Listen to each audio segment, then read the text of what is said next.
উম্মত যেন কোনোদিন ক্ষতিগ্রস্ত না হয়ে যায়। আমার এই এতিম উম্মত, আমি এতিম, আমার উম্মত এতিম, অসহায় ওরা। যেহেতু আল্লাহ রাসূলের পরে আর কোনো নবী নেই, নবী ছাড়া উম্মত আর বাবা ছাড়া সন্তান একই রকম। তাকে অনেকে চালাতে পারে, কিন্তু বাবার মতন তাকে কেউ চালাতে পারে না। ঠিক তেমনি আমরা যে এখন বর্তমানে সচক্ষে আল্লাহ রাসূল সাল্লাল্লাহু আলাইহি ওয়াসাল্লামকে পাচ্ছি না, আজকে যদি তিনি থাকতেন আর আমরা যদি দৌড়ে হৃদয়ের এই অস্থিরতা নিয়ে তার দুয়ারে যে উপস্থিত হতে পারতাম, আমাদের হৃদয়ের সমস্ত ক্লান্তি, হৃদয়ের সমস্ত দুঃখ বেদনা দূর হয়ে যেত, যেমন নাকি সাহাবায়ে কেরামের দূর হয়ে যেত।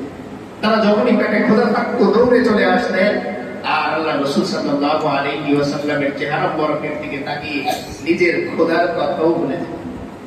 হযরত আবু হুরায়রা রাদিয়াল্লাহু তাআলা দিনের পর দিন, সপ্তাহের পর সপ্তাহ তিনি রাসূল করিম সাল্লাল্লাহু আলাইহি ওয়াসাল্লামের দরবারে পড়ে থাকতেন। খাবার মৃত্যু তো খেতেন, আর খাবার মৃত্যু না তো মাটির মধ্যে গড়াগড়ি করতেন, তবুও ছেড়ে দিতেন। কেন? কারণ হৃদয়ের শান্তি, হৃদয়ের সুকুন তারা অনুভব করতেন আল্লাহ রাসূল সাল্লাল্লাহু আলাইহি ওয়াসাল্লামের কাছে। তাই আজকের এই সময়েও আমাদের হৃদয়ের প্রশান্তি, সুকুন একমাত্র আল্লাহ তাআলার কাছে ফিরে যাওয়া ছাড়া অন্য কোনো পন্থা আমাদের নেই। দুনিয়ার যত উপায় আমি অবলম্বন করি না কেন, আল্লাহ তাআলা বলেন, আলা বিযিকরিল্লাহি তাতমাইন্নুল কুলুব। ও আমার বান্দারা, পৃথিবীর যেখানেই তুমি শান্তি খোঁজো, পৃথিবীর যেখানেই তুমি তোমার হৃদয়ের সুকুন খোঁজো, মনে রেখো আমার নাম জপা ছাড়া, আমার সাথে সম্পর্ক করা ছাড়া তুমি তোমার হৃদয়ের মধ্যে সুকুন অনুভব করবে না, প্রশান্তি তুমি অনুভব করবে না। তাই যদি শান্তি চাও, তবে আমার আপন তুমি হয়ে যাও, আমার সাথে সম্পর্ক তুমি। আজকে আমরা যে আয়াতটুকু তেলাওয়াত শুনলাম, আল্লাহ তাআলা এই আয়াতের মধ্যে মুনাফিকদের ব্যাপারে বলেন।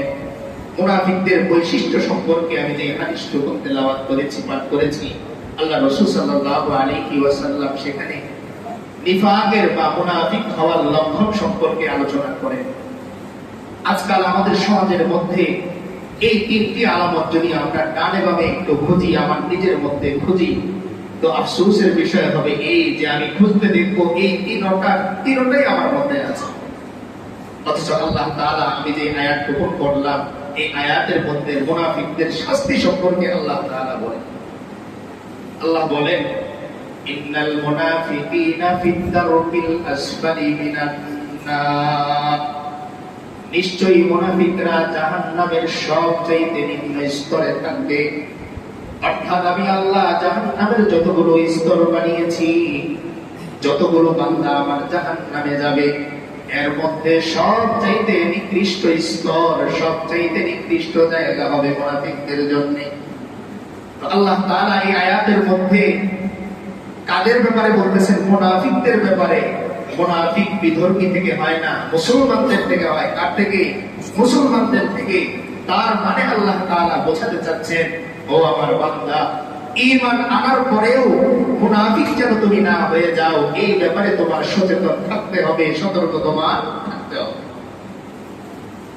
আল্লাহ রাসূল সাল্লাল্লাহু আলাইহি ওয়াসাল্লাম মুনাফিকদের সম্পর্কে তিনটি আলামতের কথা এক হাদিসে বলেছেন। অন্য এক রিওয়ায়াত অনুযায়ী আরো একটি বা দুইটি যোগ হয়। আমি যে হাদিসটুকু তেলাওয়াত করেছি, হযরত আবু হুরায়রা রাদিয়াল্লাহু তাআলা আনহু থেকে বর্ণিত।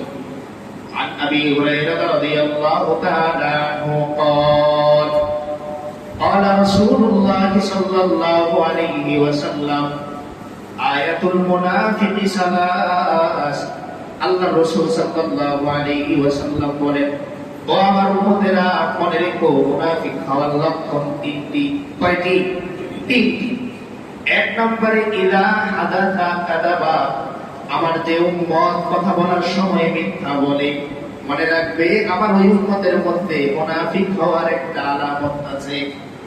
তাহলে আমি যদি কথা বলতে যে মিথ্যার আশ্রয় নেই, মিথ্যা কথা আমি বলি, তাহলে আমার এটা মনে রাখতে হবে, আমার খেয়ালে এটা রাখতে হবে।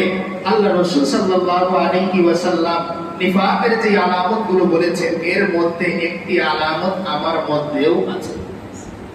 তাহলে এক নম্বরে মুনাফিকের আলামত আমরা কি পেলাম? কথা বললে মিথ্যা বলে।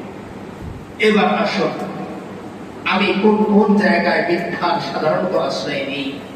আমি আমার ব্যবসা বাণিজ্যে মিথ্যার আশ্রয় নিতে পারি, আমি আমার পরিবারের সাথে মিথ্যার আশ্রয় নিতে পারি, আমি আমার সমাজের মানুষের সাথে মিথ্যার আশ্রয় নিতে পারি, এমনকি কখনো কখনো আমি আমার নিজের সাথেও মিথ্যার আশ্রয় নিতে পারি।